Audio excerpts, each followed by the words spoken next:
इतरांकडे न बघता इतरांसाठी नाही तर प्रभू आज तू माझ्यासाठी माझ्याशी बोल असं मी तुझ्याकडे आपण सर्वजण प्रार्थनेमध्ये जाऊया आणि विश्वास बाळगूया प्रभू कार्य करण्यास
पवित्र पवित्र माझ्या स्वर्गातील जिवंत देवा, या समयाला माझा ताबा मी तुमच्या हाती सोपवतो प्रभू. माझ्या बुद्धीचा आणि माझ्या मनाचा आणि माझ्या विचाराचं काही नाही. जे काही तुमच्या योजनेचे इच्छेने आहे ते या ठिकाणी प्रगट उद्या तुमचा पवित्र आत्मा सुद्धा एखाद्या काळ समजणारी बुद्धी ज्याच्या रथाला येते आपण सर्वांस सहाय्य करा प्रभू. आम्ही तुमच्या पवित्र आत्म्याला मोकळी करतो, विश्वास बाळगतो, आत्मा आमच्याकडे कार्य करतो. येशू प्रभूच्या नावाची प्रार्थना करतो, तुम्ही ऐका. बोलिए यीशु मसीह की जय.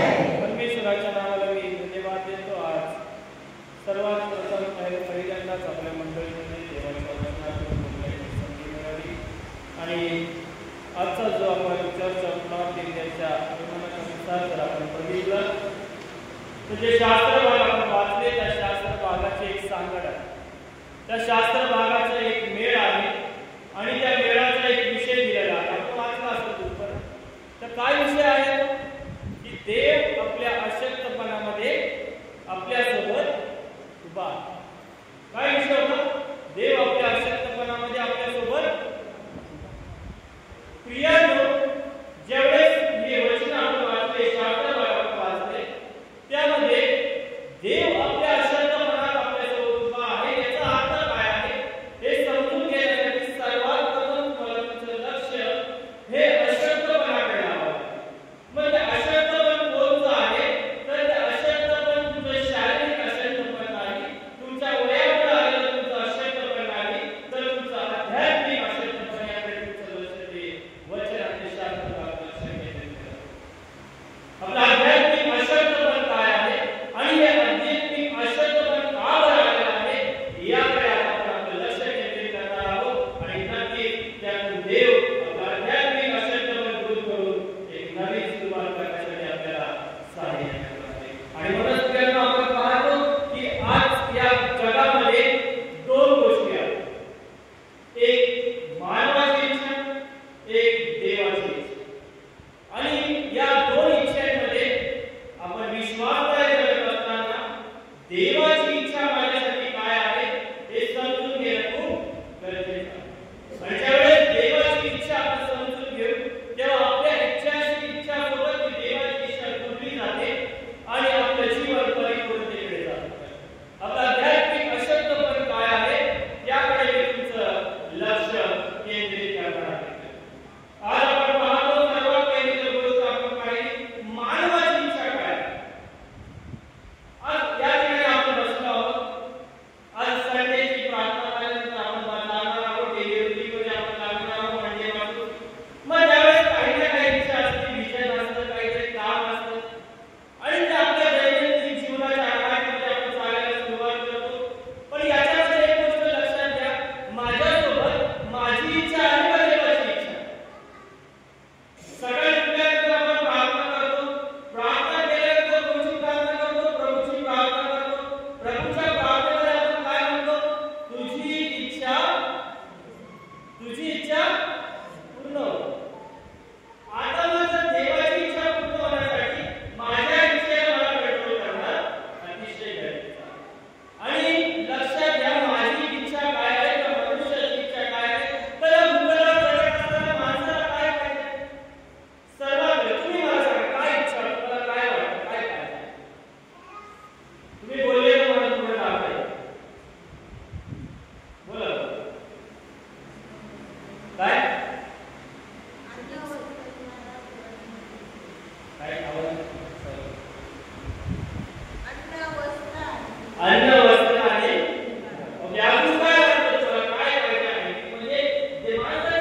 तो त्याला घरातूनच सांगत आहे, मग तू जा आणि या 7 वेळा तो त्याला काय सांगण्याचा प्रयत्न करायचा माहिती का प्रियांनो? तुझी इच्छा नाही तर माझ्या देवाची इच्छा तुझ्या जीवनात पूर्ण होणार आहे. आणि म्हणून तो त्या ठिकाणी बाहेर न येता त्याला सांगत आहे, जा. त्याचाच एक दुसरा भाग प्रियांनो जर आपण पाहिला, शुभवर्तमानाचा भाग जो आपण वाचला, त्याच्यामध्ये जो कुष्ठरोगी आहे तो कुष्ठरोगी सर्व कुष्ठाने भरलेला आहे. आणि तो भरलेला असताना लक्षात घ्या, आज आपण लेप्रेसी संडे म्हणून काय करत आहोत, साजरा करतो किंवा पाळत आहोत. लेप्रेसी लोकांचं जे मिशन असतं, त्यांचं कार्य असतं प्रियांनो, ते खूप भयंकर असतं. अतिशय कठीण परिस्थिती असते.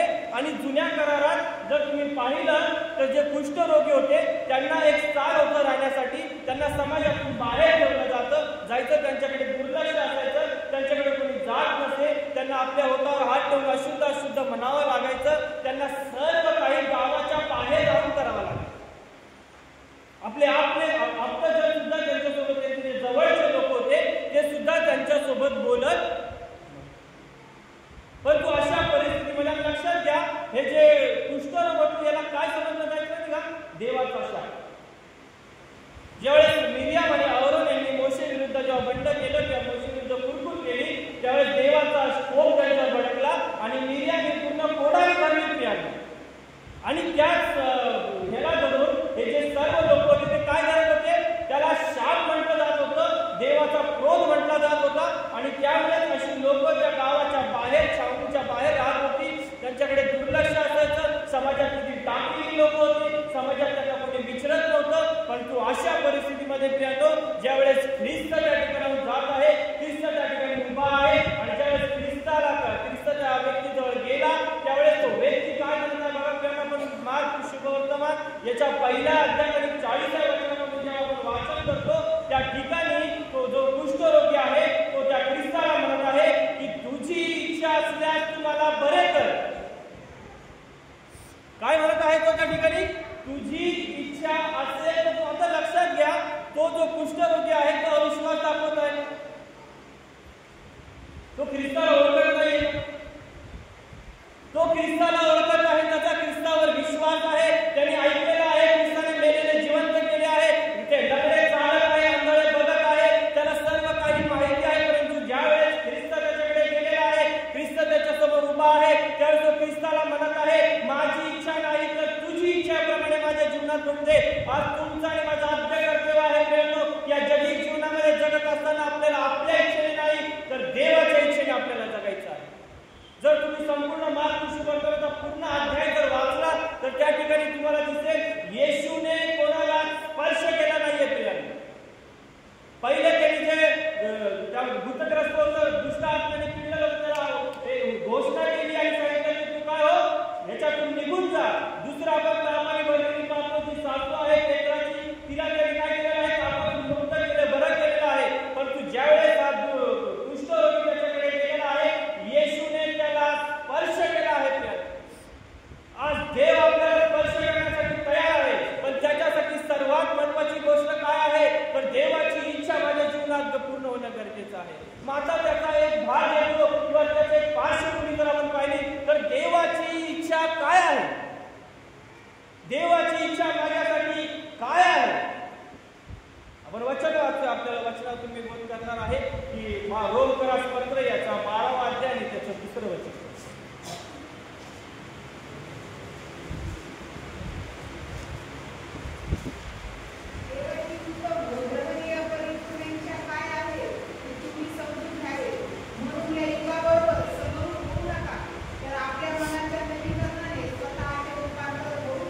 या ठिकाणी काय सांगितलं आहे, देवाची उत्तम, ग्रहणीय आणि परिपूर्ण इच्छा काय आहे हे तुम्ही समजून घ्यावे, म्हणून या युगाबरोबर समरूप होऊ नका. लक्षात घ्या प्रियांनो, आता मी तुम्हाला देवाची उत्तम, ग्रहणीय आणि परिपूर्ण इच्छा सांगणार आहे. पण ती सांगण्याच्या पहिले देवाची इच्छा काय आहे की तुम्ही युगाबरोबर समरूप होऊ नका. मग युगाबरोबर समरूप का न होणं? आता जगात जगत असताना जगातील लोकांशी आपलं बोलणं आहे, उठणं आहे, व्यवहार आहे. मग जगाशी समरूप होणं असं देव का सांगत आहे? त्याची इच्छा उत्तम आहे, त्याची इच्छा ग्रहणीय आहे, त्याची इच्छा परिपूर्ण आहे. मग जर ती इच्छा माझ्या जीवनात प्रगट व्हावी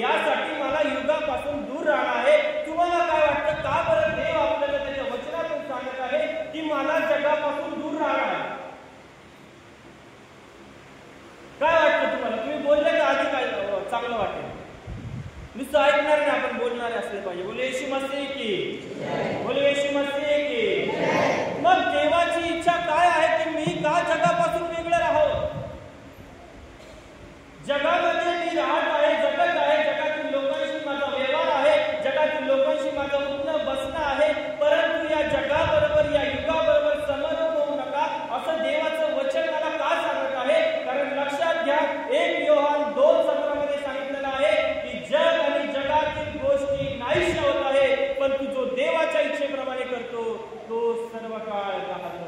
काय सांगितलेलं आहे? जग आणि जगातील गोष्टी नाहीशा होत्या. बघा प्रियांनो, आज काळाच्या समाप्तीकडे जात असताना जगात होणाऱ्या उलटापालट आपण बघत आहोत, जगात घडणारे चिन्ह आपण बघत आहोत, जगात घडणारे कार्य आपण पाहत आहोत. म्हणून देवाचं वचन सांगतं 1 Yohana 2:17 मध्ये की जग आणि जगातील गोष्टी नाहीशा होत आहे, परंतु जो देवाच्या इच्छेप्रमाणे करतो तो सर्व काळ राहतो. आज तुम्हाला आणि मला देवाच्या इच्छेप्रमाणे करायचं आहे, त्यावेळेसच आपण सर्व काळ राहणार आहोत, दीर्घायुष्य प्राप्त करणार आहोत, आरोग्य मिळवणार आहोत, सर्व चिंतेतून आपली सुटका होणार आहे, सर्व कर्जातून आपण बंधनमुक्त होणार आहोत, सर्व दुःखांचं निवारण होणार आहे. पण त्यासाठी स्वतःच्या बलाने नव्हे तर देवाच्या इच्छेने जीवन जगण्यासाठी आपल्याला कार्य करायचं आहे. आणि म्हणूनच देव सांगत आहे युगाशी समरोप होऊ नका. युगामध्ये काय आहे तर युगामध्ये लोकांना फसवलं जात आहे. युगामध्ये काय आहे तर लोक एकमेकांचा द्वेष करत आहे. युगामध्ये काय आहे तर एकमेकांवरती जीवितहानी करत आहे, एकमेकांचा प्राण घेतला जात आहे. परंतु या सर्वांमध्ये तुम्हाला आणि मला जगाशी समरोप व्हायचं नाही, तर तुम्हाला आणि मला ख्रिस्ताशी समरोप व्हायचं आहे. यासाठी त्याची उत्तम, ग्रहणीय आणि परिपूर्ण इच्छा तुमच्या आणि माझ्यासाठी काय आहे ती आपण समजून घ्यावी आणि त्यानुसार अनंतकालीन जीवनामध्ये त्याच्या स्वर्गीय राज्यामध्ये आपण सदाचे वारिस व्हावे. बोले येशू मसीह की, बोले येशू मसीह की. एक गोष्ट मात्र आहे प्रियांनो, देवाने तुमच्या आणि माझ्यासाठी जे प्लॅन्स केलेले आहे ते उत्तम आहे. स्तोत्रसंहिता 85:11 सांगतं की देव परमेश्वर देव सूर्य आणि ढाल आहे. परमेश्वर देव अनुग्रह आणि गौरव देतो. जे सात्विकपणे चालतात त्यांना उत्तम ते दिल्या वाचून तो राहणार नाही. उत्तम काय आहे? जे बेस्ट आहे, जे एकदम चांगलं आहे ते देव आपल्याला दिल्याशिवाय राहणार नाही. पण पहिले देवाची इच्छा माझ्या जीवनात पूर्ण होणं गरजेचं आहे. देवाची इच्छा मी जगणं गरजेचं आहे. आणि ज्यावेळेस देवाची इच्छा आपण जगू प्रियांनो, नक्कीच देव उत्तम देईल. प्रियांनो, एक प्रश्न विचारतो. याकोब 4:17 सांगतो की चांगले करणे कळत असून तो ते करत नाही त्याला ते काय आहे? पाप. मग मी चांगलं जीवन का बरं जगतो? देव मला उत्तम द्यावं यासाठी मी चांगलं जीवन जगतो का मी नरकात नको जाऊ म्हणून मी चांगलं जीवन? बघा मी काय प्रश्न करतो आपल्याला लक्षात घेणं गरजेचं आहे. मी चांगलं या भूतलावर का जगतो? कारण मी जगाशी समरोप नाही. मी कोणाला ओळखतो? माझ्या निर्माणकर्त्या देवाला, ख्रिस्ताला, जो कुठे आहे? स्वर्गात आहे. आणि मी कुठे आहे? पण मी चांगलं जीवन कशासाठी जगत आहे? मी नरकात नको जाय, मला नरकाची मग जाणार कुठं? परंतु एक गोष्ट लक्षात घ्या प्रियांनो, आपण चांगलं जीवन याच्यासाठी नाही जगत की मी नरकात जायची मला भीती आहे किंवा मी सैतान मला त्या नरकात घेऊन जाणार आहे. तर मी चांगलं जीवन याच्यासाठी जगतो कारण जो स्वर्गात आहे तो माझ्यामध्ये आहे आणि मी स्वर्गात स्वर्ग माझ्यामध्ये असल्या कारणाने मी चांगलं जीवन जगत. जो स्वर्गात आहे तो माझ्यामध्ये आहे आणि या भूतलावर मी ते जीवन जगत आहे कारण स्वर्ग माझ्यामध्ये आहे. सांगायचं तात्पर्य काय आहे प्रियांनो? देवाची इच्छा माझ्या जीवनात पूर्ण होणं गरजेचं आहे. देवाची इच्छा काय आहे? बेस्ट. या जगामध्ये काय बेस्ट आहे ना ते देव तुम्हाला देईल, परंतु त्याच्यासाठी देवाची इच्छा पूर्ण होणं गरजेचं आहे. ग्रहणीय. ग्रहणीय म्हणजे काय? देवाची इच्छा उत्तम आहे, ग्रहणीय आहे. ग्रहणीय म्हणजे काय? त्याला ग्रहण करायचं. मी तुम्हाला काय सांगितलं की आपली आध्यात्मिकता का ढासळत आहे? कारण आपल्या प्रार्थनेमध्ये अभाव पडत आहे, आपल्या वचन वाचण्यामध्ये अभाव पडत आहे, आपल्या सेवा कार्यामध्ये अभाव पडत आहे आणि त्याच्यामुळे कुठेतरी देवाचं जे ग्रहण करण्याची आपल्याला शक्ती देवाने दिलेली आहे, वचन ग्रहण करण्याची, प्रार्थना करण्याची, ती आपल्यापासून लुप्त होत चालली आहे. ते मध्ये कमजोरी येत आहे, त्याला तडा पडत आहे आणि म्हणून आपलं आध्यात्मिक जीवन ढासळत चाललेलं आहे. आपण केवळ त्या समुद्राच्या लाटेसारखे नाही, लक्षात घ्या. ख्रिस्ताचे लेकरं विश्वासणारे त्या समुद्राच्या लाटेसारखे नाही जे रविवारी चर्चला येतात आणि घरी जातात. तर ते लोक आहे जे सदैव त्याच्या सानिध्यात राहतात. समुद्राची लाट नाही येते, आपण ते लोक नाही, आपण विश्वासणारे आहोत, त्याची इच्छा पूर्ण करणारे आहोत. म्हणून ख्रिस्त काय म्हणतो की हे परमेश्वरा, मी तुझी इच्छा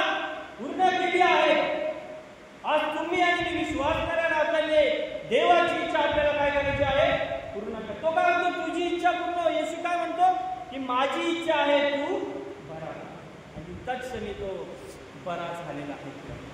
देवाची इच्छा हीच आहे की आपण त्याला आवडणाऱ्या जीवन जगावं आणि त्याच्या मार्गावर आपला आध्यात्मिकपण आपण तपासावं, इतरांकडे बघणं सोडून द्यावं. कोण काय पाहत आहे? माझं जीवन मला माझ्या देवाला, माझं जीवन माझा देव इतरांपेक्षा अधिक ओळखणारा, माझं जीवन हे देवाला समर्पित आहे की नाही हे पाहणं गरजेचं आहे. देवाची इच्छा उत्तम आहे, ग्रहणीय आहे आणि परिपूर्ण आहे. ती कधीच तुम्हाला अर्ध करणार नाही, अर्धवट सोडणार नाही, तर ती फुल म्हणजे परिपूर्ण करेल. या जगामध्ये सर्व अपूर्ण आहे. आपलं जीवन अपूर्ण आहे, आपले नातेवाईक अपूर्ण आहे, आपले मित्र परिवार अपूर्ण आहे, परंतु सर्व काय परिपूर्ण आहे? तो आपला देव आहे आणि तो आपल्याला कधी न सोडणारा देव आहे. बोले येशू मसीह की विश्वास बाळगा प्रियानो. आणि देव ज्यावेळेस देवाची इच्छा आपल्या जीवनात सुरू होते तेव्हा आपल्या इच्छेला काहीच महत्त्व राहत नाही. आपल्याला शून्य वाटायला लागतात गोष्टी. कधी पण ज्यावेळेस देवाची इच्छा माझ्या जीवनात पूर्ण होते, जी उत्तम आहे, ग्रहणीय आहे आणि परिपूर्ण. दोन भाग पाहिले प्रियानो आपण. त्यामध्ये एक जण म्हणत आहे माझी इच्छेनुसार झालं पाहिजे, दुसरा म्हणत आहे देवा तुमच्या इच्छेनुसार झालं पाहिजे. आज तुम्हाला मला निवडायचं आहे की मला माझी इच्छा पूर्ण करायची आहे की मला माझ्या देवाची इच्छा पूर्ण करायची आहे.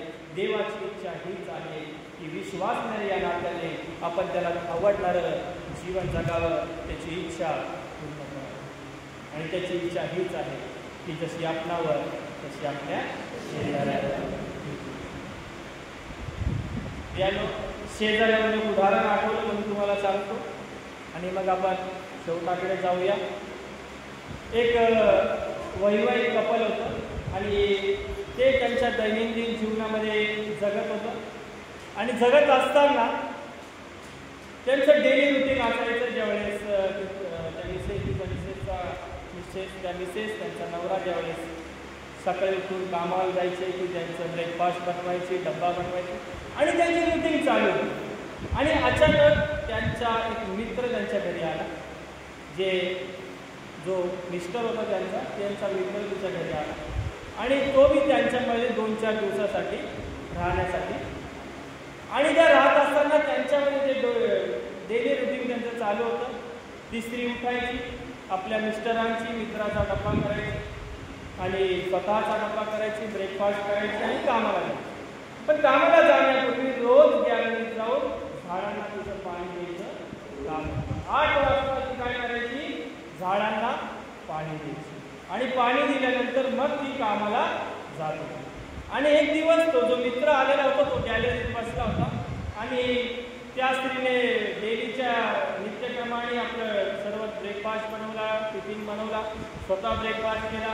ती गेली, झाडाला पाणी मारायचं उचललं, झाडाला पाणी मारलं आणि तो तिथेच बसला होता. तो बघत होता आणि त्यांनी पाणी मारलं, तिने ठेवलं आणि ती निघून गेली. आणि त्याला सांगून गेली की मी आज तुमचा ब्रेकफास्ट तयार केलेला आहे, तो तुम्ही करून घ्या किंवा नाश्ता करून घ्या. पण काय झालं माहिती का आपल्याला? त्याच्या मित्राने नाश्ता केलाच नाही किंवा जे जेवण बनवत होतं ते त्यांनी केलं नाही. तो गेला घाबरून. मग ज्यावेळेस तो मित्र कामावरून आला, कामावरून आल्यानंतर त्यांनी म्हटलं अरे मित्र तू नाश्ता का केला नाही, तू जेवण का केलं नाही? तो म्हणे अरे मी घाबरलो आहे, मला भीती वाटत आहे, मला एक प्रश्न तुला करायचा. तुझी मिसेस सकाळी उठते, सर्व काही व्यवस्थित करते, ब्रेकफास्ट बनवते, टिफिन बनवते आणि सर्व व्यवस्थित तिने केलं. पण तू सकाळी 8 वाजता तिने झाडाला पाणी मारलं आणि ती काम केली. मग तो म्हणे त्याच्यात काय झालं? अरे पण ते झाडं तर आर्टिफिशियल झाड म्हणे, ते झाडं तर प्लॅस्टिकचं झाड आहे, मग ते त्यांना पाणी का बरं टाकायचं? तर तो म्हणे अरे याच्यात एवढी मोठी काही गोष्ट नाही, आमच्या समोरच्या गॅलरीमध्ये स्त्री आहे ती 8 वाजता तिच्या झाडांना पाणी. समोरच्या गॅलरीमध्ये एक स्त्री आहे ती त्यांच्या घरांना काय झाडांना काय मारते? 8 वाजता पाणी मारते. म्हणून ही यांच्या झाडांना काय मारते? सांगायचं तात्पर्य कळलं की तुम्हाला काय आहे, आपलं जीवन काय असतं? इतरांपेक्षा मला चांगलं. पण देवाचं वचन सांगतं जशी आपणावर तशी आपल्या शेजाऱ्यावर. देवाची इच्छा जर पूर्ण करायची असेल किंवा त्यासाठी आपलं आध्यात्मिक जीवन तपासा, देवाजवळ जा, प्रार्थनेत वचनात आपली वाढ कशी होईल त्याच्याकडे लक्ष द्या. देवाची इच्छा पूर्ण करा. देव तुमची इच्छा पूर्ण केल्याशिवाय राहणार नाही. बोले येशू मसीह की प्रार्थना करूया. स्वर्गातील सेनाधीश परमेश्वर बाप्पा, धन्यवाद देतो आज तुमच्या पवित्र मारणात तुम्ही आम्हाला दिला. प्रभू या वचनातून जे आम्ही ऐकलं आणि जे स्वीकारलं तो शब्द आमच्या अंतःकरणी वेगळा करून त्यानुसार जीवन जगण्यास आम्हाला सहाय्य करा अशी विनंती करतो. आणि आमच्या जीवनामध्ये निरंतर तुमची इच्छा पूर्ण होऊ द्या. आमच्या स्वतःच्या नाही तर तुमच्या इच्छेने आम्हाला चालण्यास सहाय्य करा. येशू प्रभूच्या नावात प्रार्थना करतो म्हणून तुम्ही ऐका.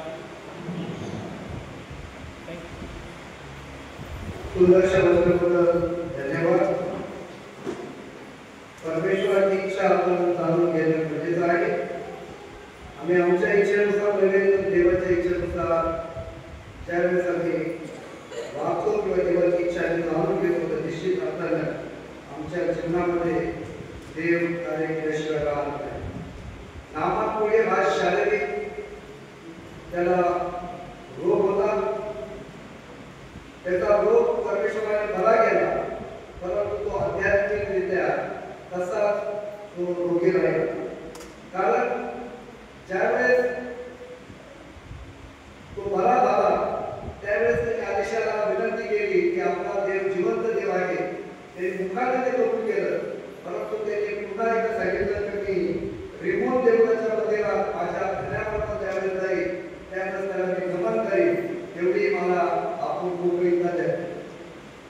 ज्या आधी आम्ही परमेश्वराची इच्छा जाणून घेत नाही, आमच्या जीवनामध्ये आमचे जे काही शारीरिक व्याधी असतात ते परमेश्वर बरे करत असतो, परंतु देवाची काही इच्छा जी आहे आम्हाला आध्यात्मिक जे आमचं अंतर्मन आहे, आमचं आध्यात्मिक जे जीवन आहे ते परिपूर्ण व्हावं, आम्हाला आध्यात्मिक आरोग्य प्राप्त व्हावं आणि तीच खरी देवाची इच्छा आहे. आणि ती इच्छा जाणून घेण्यासाठी परमेश्वर आपण प्रत्येकाला ज्ञान, बुद्धी आणि सामर्थ्य देतो. यावेळेस आपण सर्वजण उभे राहणार आहोत. आपण यावेळेस उपासना संगीतातील गीत क्रमांक 507 तन मन धन प्रभू तव चरणी हे गीत आपण सर्वजण मिळून गाऊ. यावेळेस दानार्पण होईल. आपण प्रत्येक जण आपल्या इच्छेनुसार आपलं दान आपण या ठिकाणी